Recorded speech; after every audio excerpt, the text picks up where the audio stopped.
Zoom on news Marathi, प्रत्येक घरासाठी, घरातील प्रत्येकासाठी। नमस्कार, मी ऋषिकेश शेलार। आपण पाहताय झूम ऑन न्यूज। आपले स्वागत आहे आणि आता बुलेटिनच्या आधी पाहूयात हेडलाईन्स।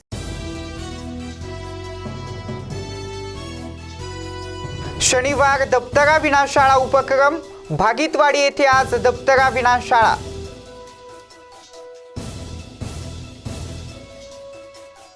राज्यपाल भगतसिंह कोश्यारी सिंधुदुर्ग चिपी विमानतळावरती दाखल।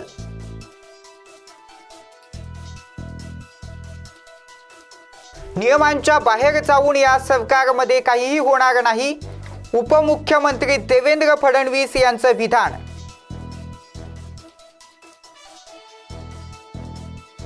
नागपुरात 2 वर्षानंतर मारबत प्रथा उत्साहात।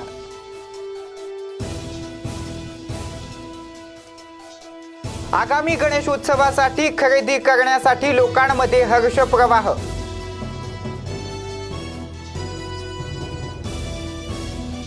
आणि आता बातम्या पाहूयात सविस्तरपणे। आंबेगाव तालुक्यातील जिल्हा परिषद शाळा भागीतवाडी येथे आज दप्तरा विनाशाळा उपक्रमांतर्गत गणपती मूर्ती रंगवणं हा उपक्रम घेण्यात आलाय। सगळीकडे गणेश उत्सवाची तयारी सुरू असताना लहान मुलांच्या अतिशय आवडीचा उत्सव म्हणजे गणपती उत्सव। या निमित्तानं शाळेतील शिक्षकांनी गणपती मूर्ती रंगवण्याचा उपक्रम घेतला। मुलांनीही अतिशय आनंदात व कल्पकतेनं गणपती मूर्ती रंगवल्या। यात पालकांनीही सक्रिय सहभाग नोंदवला। यावेळी शाळा व्यवस्थापन समिती अध्यक्ष काळू बेंढारी, अंगणवाडी ताई सुलाबाई बेंढारी, पालक वर्ग रुक्मिणी भागीत, सुलोचना बेंढारी उपस्थित होत्या। उपक्रमाची सर्व तयारी व नियोजन शाळेच्या सहशिक्षिका सवित्रा कोळप आणि मुख्याध्यापक मंगेश बुरुड यांनी केले होते। Doctor Atul Sable, zoom on news, Ambegaon.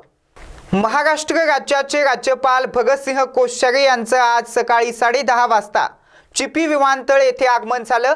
राज्यपाल 1 दिवसीय सिंधुदुर्ग जिल्हा दौऱ्यावरती असून तळेरे येथे ते विजयलक्ष्मी विश्वनाथ दळवी महाविद्यालयाच्या उद्घाटनाप्रसंगी उपस्थित राहतील। तर दुपारच्या सत्रात वेंगुर्ले येथे राज्यपाल उपस्थित राहणार आहेत। आज सकाळी विमानतळावरती राज्याचे शालेय शिक्षण मंत्री दीपक केसरकर यांनी त्यांचं स्वागत केलं।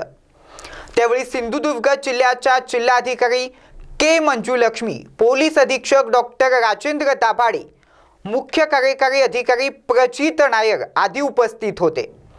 यावेळी सिंधुदुर्ग जिल्हा पोलीस प्रशासनाकडून राज्यपाल भगतसिंह कोश्यारी यांना मानवंदना देण्यात आली।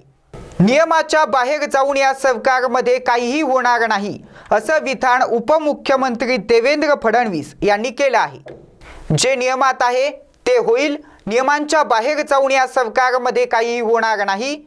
मुख्यमंत्री एकनाथ शिंदे यांच्या पक्षाचा काय निर्णय आहे हे मला माहीत नाही। मेळावा होणार की नाही याची कल्पना नाही। उद्धव ठाकरे मेळावा घेणार आहेत की नाही याचीही मला कल्पना नाही। गृहमंत्री म्हणून एवढंच सांगू शकतो की जे नियमात असेल ते आम्ही करू, असंही उपमुख्यमंत्री देवेंद्र फडणवीस यांनी म्हटलेलं आहे। दुसऱ्या मेळाव्यासाठी अर्ज केला जाणार आहे। कुणाला परवानगी मिळेल, एकनाथ शिंदे यांना की उद्धव ठाकरे? जे नियमात आहे ते होईल, नियमाच्या बाहेर जाऊन या सरकारमध्ये काहीच होणार नाही। दसऱ्या मेळाव्याची परवानगी नाही म्हणजे कुठंतरी मेळावासुद्धा एकनाथ शिंदे हायजॅक करणार असं एक मत जे आहे ते उद्धव ठाकरेंकडून येतं। बघा, असं आहे की एकनाथराव शिंदे शिवसेनेचे नेते आहेत, त्यामुळे त्यांच्या पक्षाचा काय निर्णय हा मला माहीत नाही। ते मेळावा घेणार आहेत की नाही याची मला कल्पना नाही। उद्धव ठाकरे मेळावा घेणार आहेत का याची मला कल्पना नाही। गृहमंत्री म्हणून एवढंच सांगू शकतो, जे नियमात असेल ते आम्ही करू। विधान परिषदेमध्ये पृथ्वीराज चव्हाण यांनी त्यांची काँग्रेसवर नाराजी आहेच, मात्र विधान परिषदेमध्ये पैशाचा व्यवहार झाला असं त्यांनी संकेत दिले। ते काय बोलले मला कल्पना नाही, त्याच्यामुळे त्याच्यावर माहिती घेतल्याशिवाय बोलू शकतो। संभाजी ब्रिगेड आणि शिवसेना युती झालेली आहे। शिवसेनेचं म्हणणं आहे की आपली ताकद वाढलेली आहे। मी याला एवढंच म्हणेन, विनाशकाले विपरीत बुद्धी। पालकमंत्र्यांच्या कांग्रेस छोड़ के जा रहे हैं, गुलाम नबी आज़ाद का। देखिए, कांग्रेस एक डूबती हुई नाव है और जिन लोगों को ये लगता है कि अब इस नाव को बचाया नहीं जा सकता, ऐसे लोग अब दूसरा निर्णय कर रहे हैं। और मुझे लगता है गुलाम नबी आज़ाद जी ने, मैंने तो टीवी पर ही देखा, कुछ मुद्दे उठाए जो काफ़ी वैलिड है, लेकिन अब ये उनका निर्णय और मैं ऐसा मानता हूँ कांग्रेस पार्टी का अंतर्गत निर्णय, इसके ऊपर मैं क्या टिप्पणी करूँ। मराठीतच तर आहे, मराठीचा गुलाम नबी आझाद मराठीतच. काँग्रेसचे नेते एका पाठोपाठ सोडून चालले. पृथ्वीराज चव्हाण सुद्धा नाराज असल्याची स्थिती दिसते सध्या. काँग्रेसची परिस्थिती बुडत्या जहाजासारखी आणि त्यामुळे अनेक लोक आता काँग्रेस सोडत आहेत, पण तो त्यांचा अंतर्गत प्रश्न आहे, त्याच्यामुळे त्याच्यावर यापेक्षा जास्त बोलणं काही योग्य नाही. आज अनिल परब यांचा रिसॉर्ट तोडायला किरीट सोमय्या निघाल्यात, म्हणजे सांकेतिकच असणार ते, पण काय म्हणाल? नाही, मला माहीत नाही, माझ्याकडे कल्पना नाही त्याची. चला, थँक्यू. नागपुरात 2 वर्षानंतर मारबत प्रथा उत्साहात संपन्न झाली आहे. नागपुरातील मारबत प्रथा ही 140 वर्ष जुनी आहे. भोसलेकालीन ही प्रथा असल्याचं बोललं जात आहे. पोळ्याच्या पाडव्याच्या दिवशी ही प्रथा साजरी केली जाते. मागील कोरोनाच्या 2 वर्षात हे काढण्यात आली नव्हती, परंतु यंदा ती जल्लोषात होत असल्यानं म्हणून आज लोकांमध्ये उत्साह दिसत आहे. संपूर्ण नागपूरकर या मारबत आणि बडगे बघायला इतवारी परिसरात जमा होतात. या मारबतमध्ये 2 प्रकारच्या मारबत असतात. एक तर पिवळी मारबत ही मोठी असते, तर काळी मारबत ही लहान मानल्या जाते. या मारबत सोबत बडगेही काढले जातात, जे राजकीय विषयावरती भाष्य करणारे देखावे असतात. उत्सव काळात सर्व कोरोना निर्बंध हटवल्यानं लोकांमध्ये एक नवा उत्साह संचारला आहे. तसेच आगामी गणेश उत्सव जल्लोषात साजरा होणार आहे. याच धर्तीवरती बाजारामध्ये सजावटीचं साहित्य खरेदी करण्यासाठी एकच झुंबड उडालेली दिसत आहे. मखर नाणातरेच्या फुलांच्या माळा, हार तोरण आणि विद्युत तोरण आदी साहित्यांनी बाजारपेठ फुललेली आहे. लाडक्या बाप्पाच्या आगमनाची सर्वांनाच आतुरता लागली आहे आणि त्यांच्या सरबराईला लागणाऱ्या साहित्याची खरेदी करताना लोकांमध्ये हर्षप्रवाह वाहताना दिसतो आहे. 2 वर्षाच्या कोविड काळानंतर एका नव्या उत्साहाने नव्या जोमाने गणेशोत्सव साजरा होणार आहे. तर तुमची काय प्रतिक्रिया असणार आहे? तुम्ही मकर खरेदीसाठी आला आहात, सजावटीचं साहित्य कसं आहे की आता 2 वर्ष उलटून गेली. लोकांनी साध्यापणाने सगळा गणेशोत्सव साजरा केला. गाजावाजा नव्हता, काहीच नाही आहे. तर यावर्षी जरा आपले नवे मुख्यमंत्री यांनी घोषणा केली की कुठलेही निर्बंध न करता गणेशोत्सव साजरा होणार आहे. त्यामुळे लोकांमध्ये थोडा उत्साह वाढला आहे आणि आता बरीच गर्दी झालेली आहे. दादरसारख्या ठिकाणी इथे आम्ही उभे आहोत छबिदलच्या गल्लीमध्ये. सद्गुरू आर्ट्स खूप छान छान मकरं इथे ठेवलेली आहेत. तर आम्ही बघतो आहे, तुम्ही पण बघू शकता. आणि आम्हाला कुठलं घ्यायचं ते आता चॉईस चालू आहे. पूर्ण फॅमिली इथे आम्ही आलो आहे आणि लोकांमध्ये उत्साह आहे.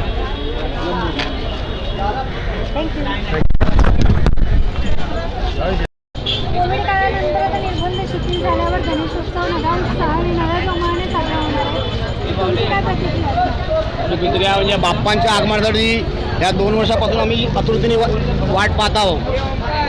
आज जो 2 वर्षाचा जो उत्साह म्हणजे जो जोश आहे ना, जोश भरपूर आमचा आनंदाचा आहे. आम्ही बाप्पांच्याशी वाट बघा. तुम्ही बघितलं का आज मार्केट कसं फुलफुलाने एकदम सजलेलं आहे, फुललेलं आहे ते. आणि भरपूर आम्ही वाट बघतो. जसं म्हणजे कधी बाप्पांचं आगमन होते. या कोरोना काळामध्ये 2 वर्ष बाप्पांचा जी रांगरंगोळी, जी मजा होती, उत्सव होता, भजन कीर्तन जे आम्ही करायचो तो करायला आम्हाला भेटला नाही. पण आज कोरोना काळामधून मुक्त झालेलो आहोत आणि आज आम्हाला याची भरपूर उत्सव आहे, म्हणजे भरपूर जोश आहे आमच्यामध्ये. बाप्पाचा उत्सव साजरा करायचा भरपूर आम्ही खुश आहे. आता बाप्पांसाठी बऱ्याच काय खरेदी केलेल्या आहेत. शाळ, अगरबत्ती, धूप, दिवा, फुलांची सजावट, तोरणं, रांगरंगोळी, रांगरंगोली अशा बऱ्याच गोष्टी काय सजावट घेतलेल्या आहेत. फुलांची खरेदी अजून बाकी आहे, कारण का आता 2 दिवसात बाप्पांचं आगमन होईल म्हणून फुलांची अजून आमची शॉपिंग बाकी आहे. या दादर मार्केटमध्ये आम्ही 2 दिवसांनी परत येणार आहे 2 दिवसांनी फुलांची शॉपिंग करण्यासाठी. आता आगमन आहे आमचं छोट्या मोठ्या खरेदी बाप्पांची सजावटसाठी, डेकोरेशनसाठी ही सजावट चालू आहे आमची. ह्याच्यासाठी शॉपिंग चालू आहे.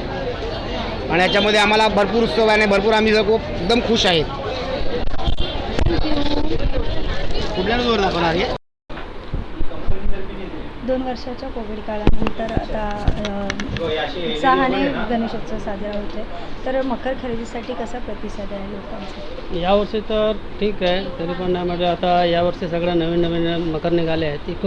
इको फ्रेंडली मकरमध्ये आहेत, खूपच छान छान आहे. माझ्याकडे आता काय म्हटलं तर 1.5 फुटा 1 फुटा मूर्तीपासून 3.5 फुटाच्या मूर्तीपर्यंत मकर आहेत आपल्याकडे अवेलेबल. आणि कोणत्या प्रकारच्या मकरांना जास्त प्रतिसाद आहे? आता सगळं इको फ्रेंडलीमध्ये ओपन आसन सिंहासन म्हणजे तुम्ही आता ओपन या टाईपमध्ये ह्या मॉडल आहे, हा एक मॉडल आहे. सगळे जास्त करून आता ओपन कस्टमर घेतात. मंदिरा टाईपमध्ये आता इको फ्रेंडलीमध्ये एवढा नाही बनवू शकत, एवढा स्टँडिंगला प्रॉब्लेम होतो त्यांना. तर ओपन मंदिर आता ओपन अवेलेबल आहे आपल्याकडे सगळं.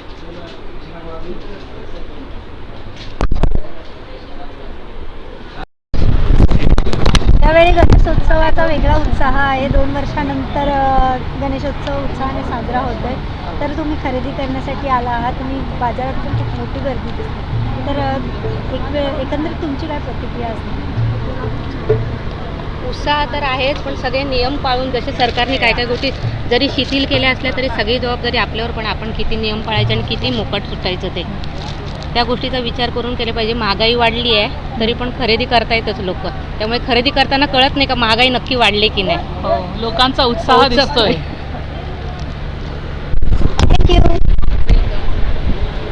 हलालवरून वातावरण चांगलंच तापलंय. यामुळे मनसे आक्रमक झाल्याचं पाहायला मिळत आहे. पुन्हा एकदा हलाल आणि चव मीठचा मुद्दा उपस्थित झाला आहे. हलाल मीठला विरोध केला आहे. त्याचबरोबर मनसेनेही आपली स्ट्रिंग ट्रेगर फिडिंगशी जोडली आहे.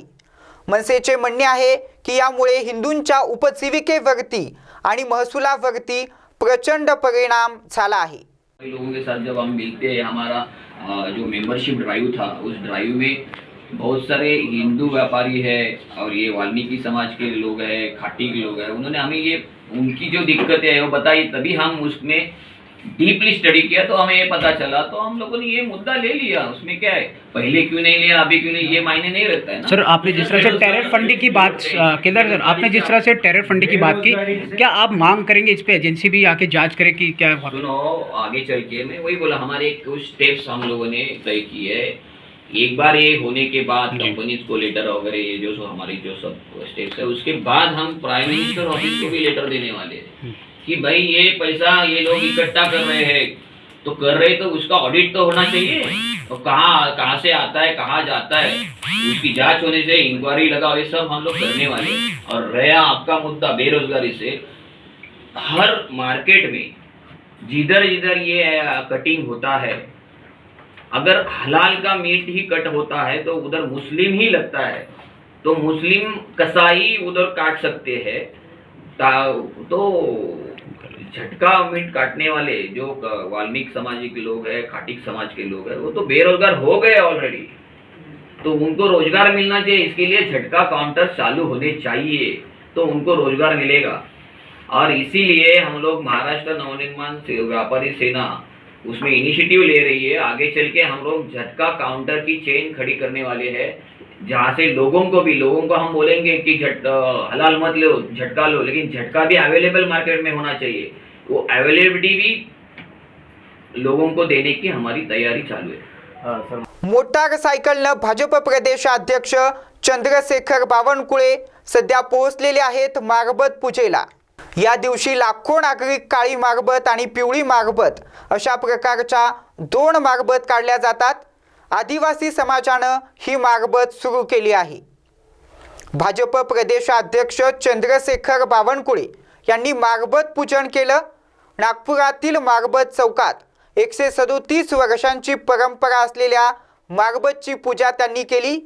त्यावेळी शहर भाजप अध्यक्ष आमदार प्रवीण दटके, आमदार विकास कुंभारे आणि मोठ्या प्रमाणात उत्साही कार्यकर्ते उपस्थित होते. रेल्वेच्या ढिसाळ कारभाराचा नाहक त्रास बीडच्या आष्टी तालुक्यातील चिंचाळा गावच्या ग्रामस्थांना सहन करावा लागतोय.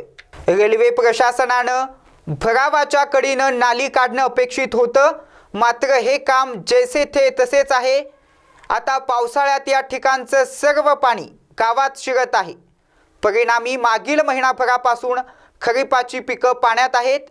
यामध्ये उडीद, बाजरी, मका आणि सोयाबीन या पिकांचं नुकसान झालंय. आपले बीड नगर बीड ते परळी रेल्वे आहे यांनी संपूर्ण काम केलं आहे. पण त्यांनी आता जी चाऱ्याचं काम करायचं साईडने रेल्वेच्या पट्टीची जी त्यांनी संपादित जमीन केली आहे रेल्वेला त्याच्या संपादित जमीनमध्ये त्यांनी चाऱ्या काढावा आणि ती पाणी नदीला सोडावा. कारण की ती आमची जमीन कमशी 200 एकर तर गेलीच आहे रेल्वेमध्ये. त्याचाही आम्हाला तात्काळ फायदा नाही. आणखी 5 वर्ष आम्ही त्याची वाट बघत आहे रेल्वेची, आम्हाला बसायला मिळेल ते पण नाही. इथे आमच्या शेतात जास्त पावसामुळे पिकं पाण्यात गेले आहेत आणि तसेच इथं पाणी साचले आहे. आणि आम्ही निर्मलची खूप महागाची बियाणे पेरली होती, परंतु पावसामुळे आणि इथं रेल्वेचं काम झाले त्याचे चाऱ्या काढल्या नाही. त्याच्यामुळे आमच्या शेतात तिकडचं पाणी पण आलं आहे, ते नदीत जाऊ शकत नाही. त्याच्यामुळे खूप हे शेताचं नुकसान झालेलं आहे. तर ह्या शेंगा पहा, ह्याच्यात काहीच नाही, दाणे पण भरलेले नाहीत. त्याच्यामुळे आमचं आता पुढचं आर्थिक नुकसान भरपूर होत आहे.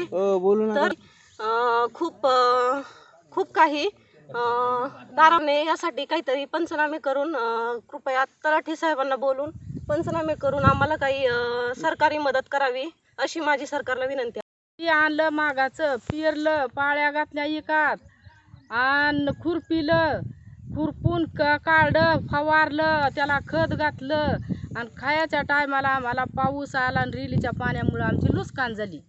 गेली उडीद गेला, सोयाबीन गेली. बिल्किस बानो प्रकरणातील दोषींची सुटका केल्याप्रकरणी राष्ट्रवादी महिला काँग्रेस आक्रमक झाल्यात. पाहुयात हीच महत्त्वाची मोठी बातमी.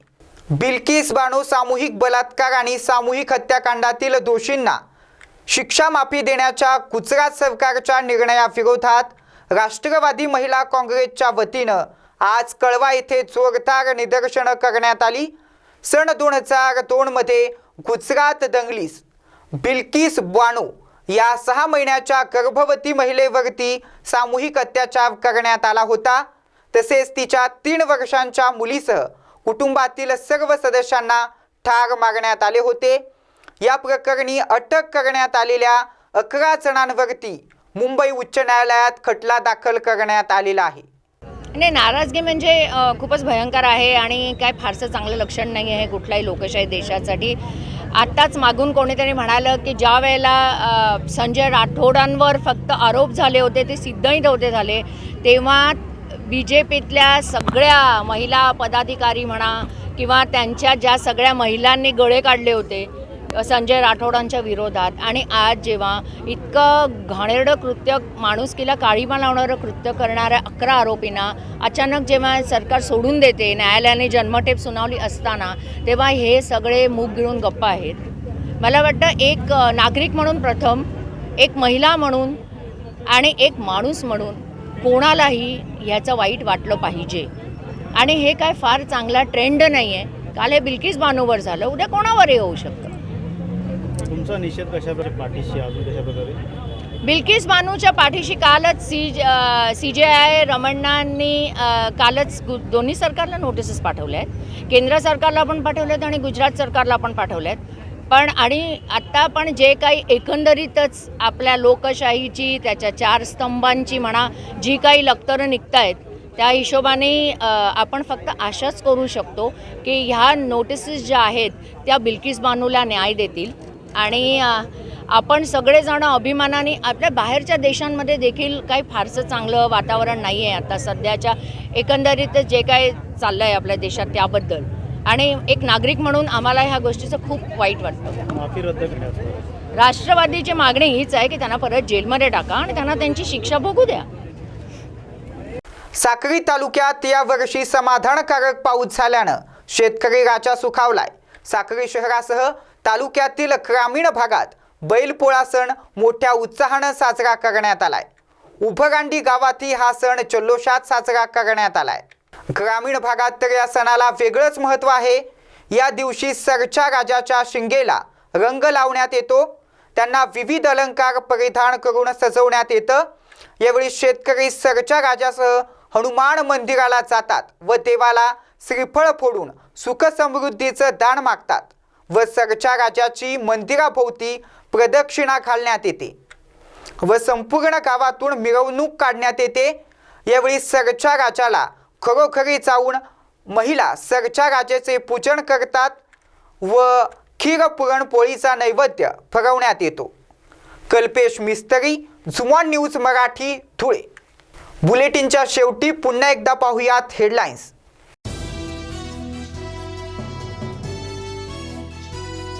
शनिवार दप्तरा विनाशाळा उपक्रम, भागीतवाडी येथे आज दप्तरा विनाशाळा।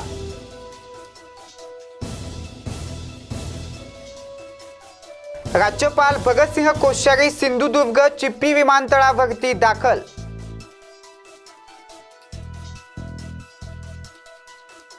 नियमांच्या बाहेर जाऊन या सरकारमध्ये काहीही होणार नाही, उपमुख्यमंत्री देवेंद्र फडणवीस यांचं विधान।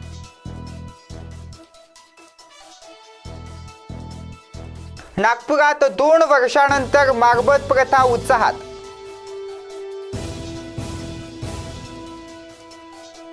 आगामी गणेशोत्सवासाठी खरेदी करण्यासाठी लोकांमध्ये हर्षप्रवाह।